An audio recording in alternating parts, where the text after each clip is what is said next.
La présidentielle au Cameroun et le retrait des États-Unis d'Amérique de l'UNESCO sont les deux sujets au menu de la revue de presse. La revue de presse donc dans ce commentaire de Bienvenue Tansa. Présidentielle au Cameroun, une pléthore de candidatures qui interrogent selon le journal Le Pays. 81 dossiers, telle est la configuration avant le tamis de l'ELECAM et du Conseil constitutionnel. Aujourd'hui, Ofaso se demande s'il faut en rire ou se lamenter.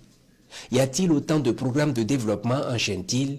Et même si Paul Biya, 92 ans, veut rempiler pour un 8e mandat, est-ce une raison de se bousculer au portillon du palais des Millefeuilles, lance ce quotidien.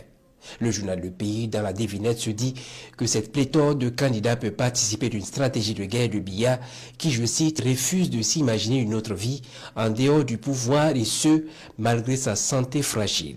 Ce qu'il fait observer, c'est qu'une fois la liste définitive établie, certains candidats affiliés au régime pourraient appeler leurs partisans à voter Paul Biya.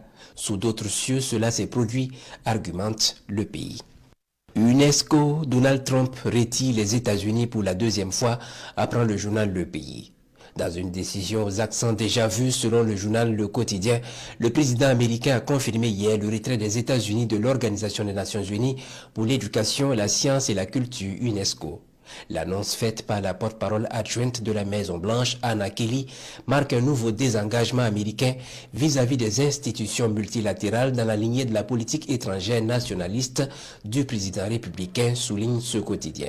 Aujourd'hui, Ofaso affirme ici que la directrice générale de l'UNESCO a exprimé sa tristesse et sa déception. Elle s'attendait à ce retrait à cause des désaccords réguliers, surtout concernant le conflit entre Israël et Palestine et la manière dont l'UNESCO gère son agenda, foi de ce journal. À l'observateur Palga, ce sont les conséquences de ce retrait qui inquiètent, parlant de dégâts énormes à la manière de la suppression de l'USAID et de retrait de l'OMS.